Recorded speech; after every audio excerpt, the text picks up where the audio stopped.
India has been a secular nation for 10,000 years. This is the only really secular culture on the planet. India, without any conquest, we've been thriving for thousands of years.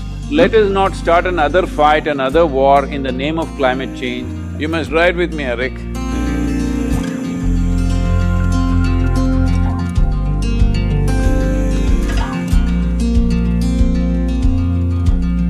Namaskaram, Sadhguru. Namaskaram, Erik. Wonderful talking to you this morning. It's so great to have you with us in the modern India, the modern India here in Oslo. We are very looking forward to having your perspectives on key issues in India of today. I don't know really how to describe you. You are a man with a great passion for people and planet. You are a yogi.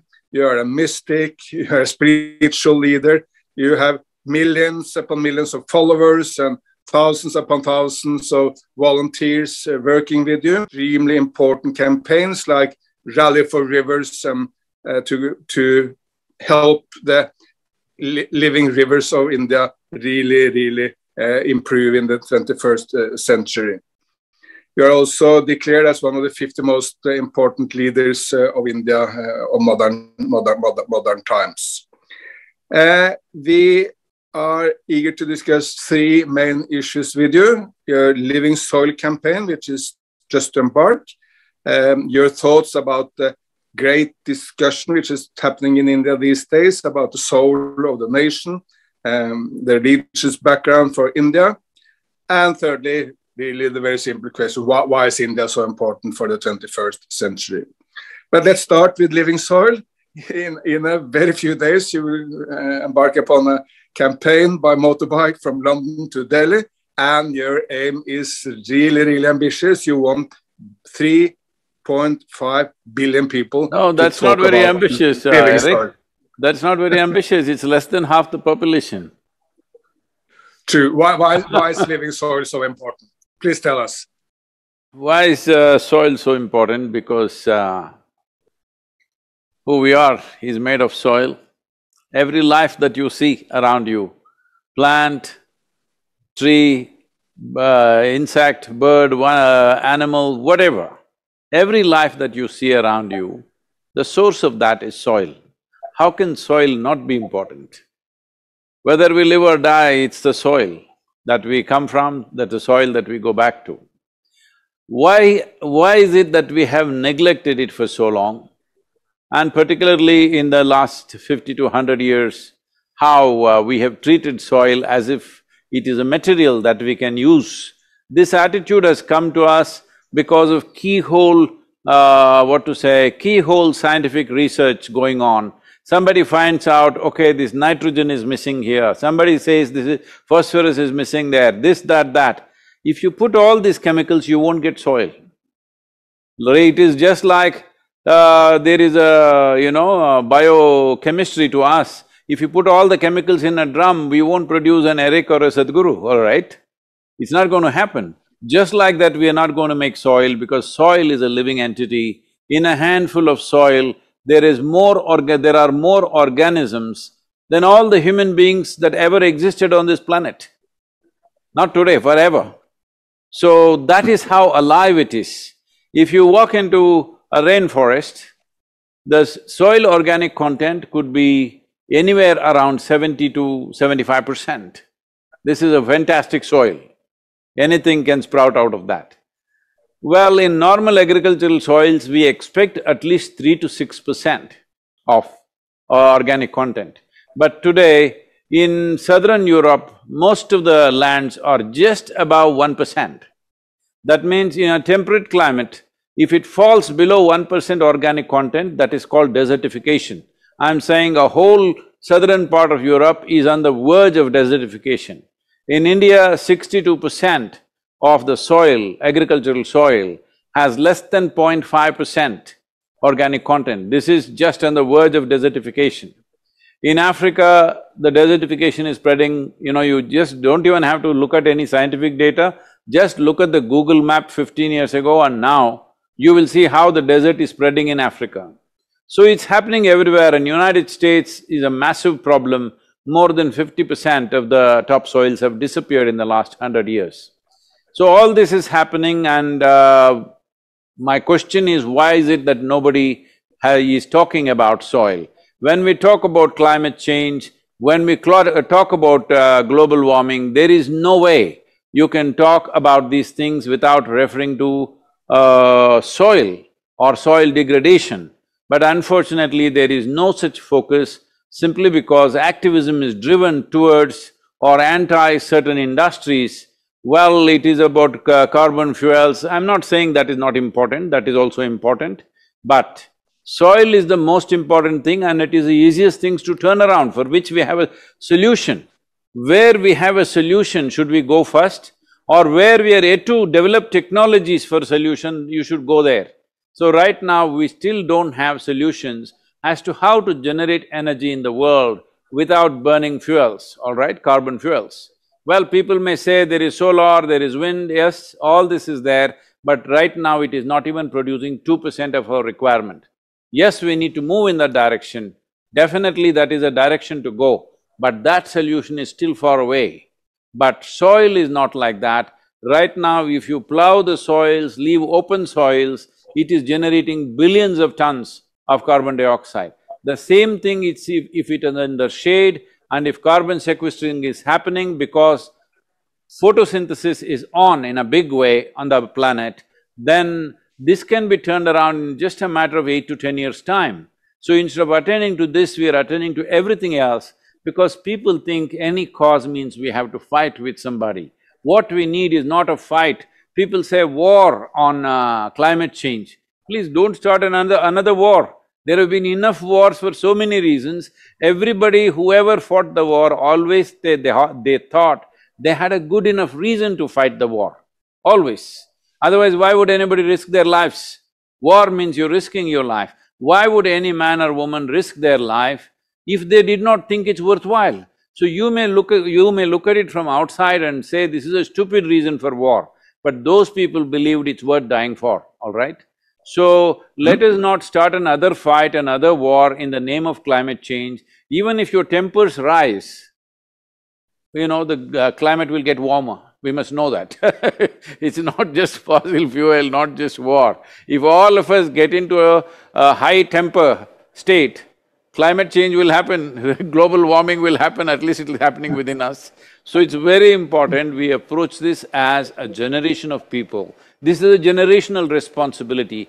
If we want to turn this around, 40% of the climate change and what is needed for sequestering all the carbon that we have emitted in the last 50 years can be done in the next 12 to 15 years' time, if only we attend to the soil properly. If we make the soil very rich, right now the big problem is either the soil is paved with concrete or it is plowed. Both these things harm us, but pavements are much less of a problem because of… not the whole world is not paved, but nearly 70% of the world's land is plowed.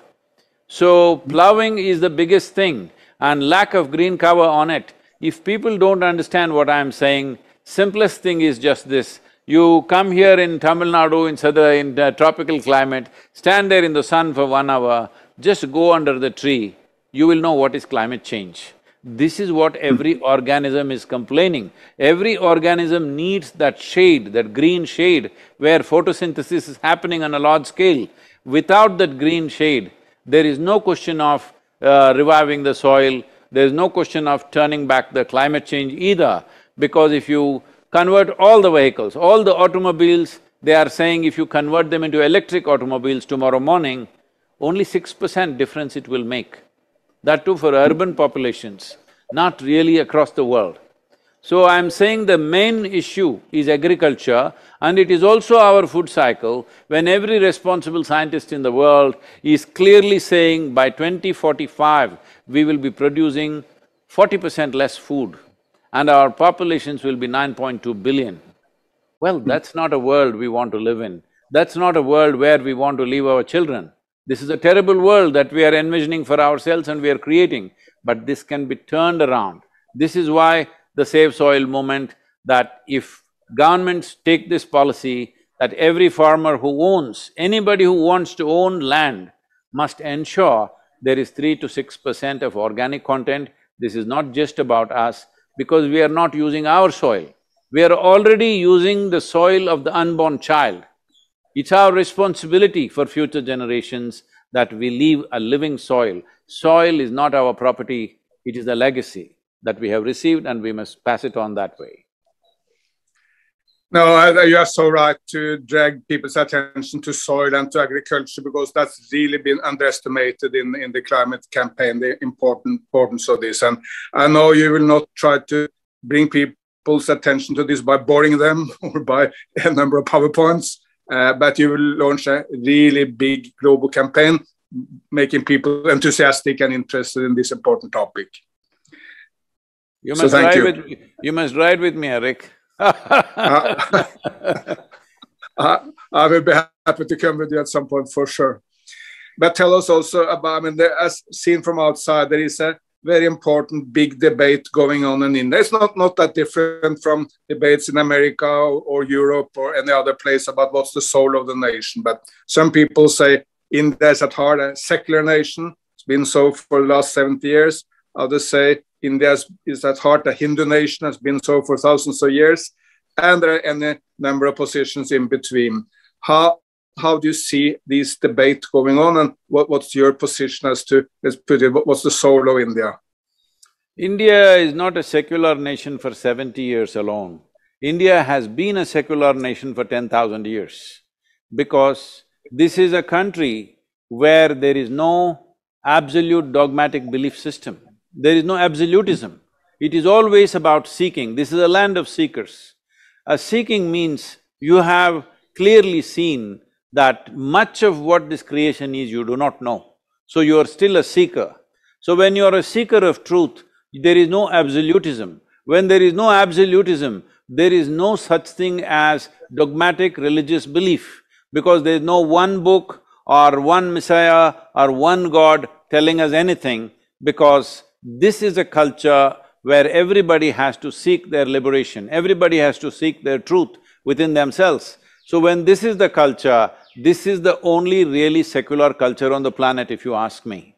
Because this is not for 70 years since we got the republic.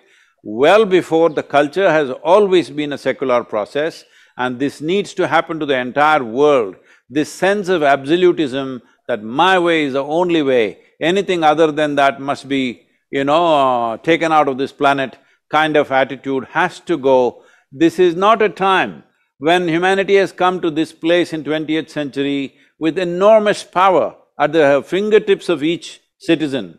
Right now, what 10,000 men could not do, one man can do today in 21st century. What 10,000 men could not do 1,000 years ago, today one man can do. When that kind of power is established in a human being, it's very, very important that secular is not an idea.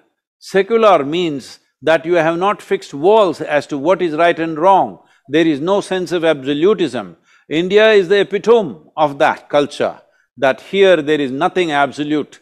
It doesn't matter what it is, everything can be questioned because it is a land of seekers. We must convert the whole world into a world of seekers. If everybody is seeking, that means we know that we do not know everything in the universe. If we realize we do not know, there is humility in you. You will walk gently upon the planet. This rough-stowed walking upon the planet is because of strong belief systems. We don't need belief systems, we need clarity, because belief systems give you confidence without clarity. Confidence without clarity is a disastrous process. And right now, to be in this state of seeking means you will be little hesitant. This is a very, very important condition for a human being. When you do not know what you're doing, you must be hesitant. Right now, our way of… just look at the ecological situation itself is a proof for this. Everything that we can do, we become super confident and do it for 50 years and then realize that we've been doing a total blunder, and now we say the reverse and say, do this, everything will be okay. There is no absolutism about life, because you cannot even understand or grasp a handful of soil, forget about the cosmos. I'm saying right now, of all the microbial life that we have, The science, the modern science, hardly knows 1% of them. With 1%, what conclusions are you making? It's very important. When you don't know a handful of soil, how can you know the universe and the cosmos? It's a joke, all right?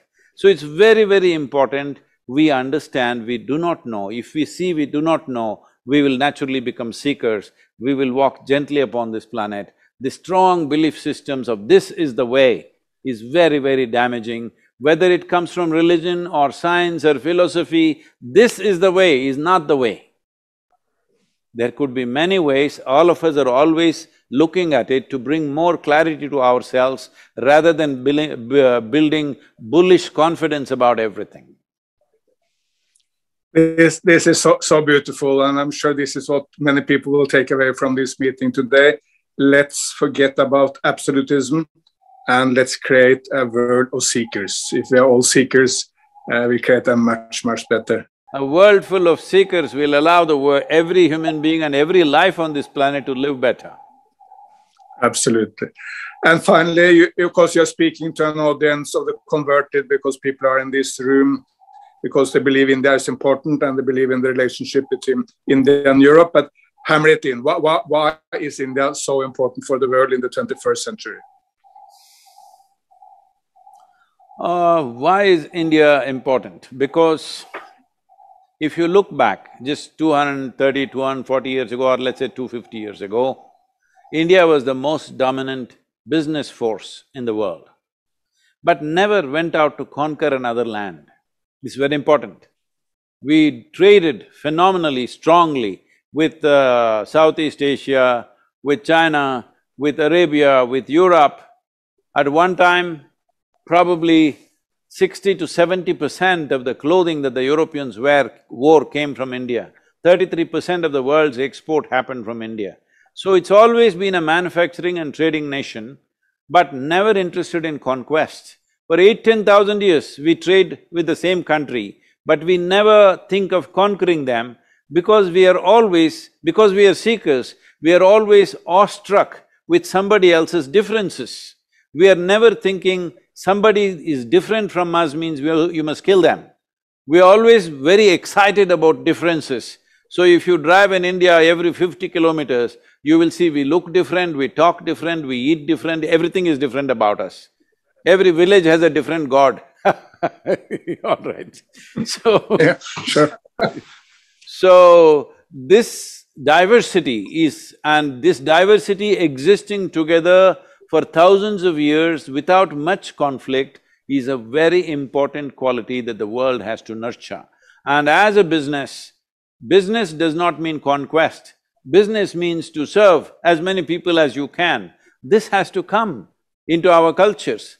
A time has come when many businesses are larger than nations in the world. When such a power and such a capability has come, it becomes extremely important with what kind of inclusive consciousness are you running the business. You know, first time when I came to the World Economic Forum, some of the people were resentful. They asked, what are you doing here? Why is a mystic in an economic forum like this? I said, see, whether you're manufacturing a safety pin or a computer or a spacecraft, there is only one business. That is the business of human well-being, and that's my business too. That's the only business that's there. The well-being of life. What other business do you have? There is simply no other business. Unfortunately, businesses have gone off rails because they have forgotten why they started these businesses. All these businesses are essentially to service the humanity. Let's maintain that, and that is the ethos of India, and it's very important that ethos spreads everywhere. And being the largest democracy in the world, where India is not driven by any one government or one ideology or something, it is 1 billion people driving the economy. It's very different from any other country that you see. If you take away the conquests that other nations have made, major wars that they have started, and the imperialism that you saw in the last 2–3 centuries, if you take away that, most nations would be failure. But India, without any conquest, without ever wanting to take anybody's land, we've been thriving for thousands of years. That ethos has to come into the rest of the world. It is not necessary for me to do well, I don't have to come and capture you. It is not necessary to do that. this must come, this is the ethos of India, this has to become the ethos of the world. Thank you so much, Sadhguru. We wish you well with the very important soil campaign, Living Soil. You tell us if we can support the campaign in any way, and we will go back and see if we can help you creating a civilization of seekers. So that will be a much, much better world if you are all seekers. So thank you so much. Jai Hind. Thank you very much. Namaskar.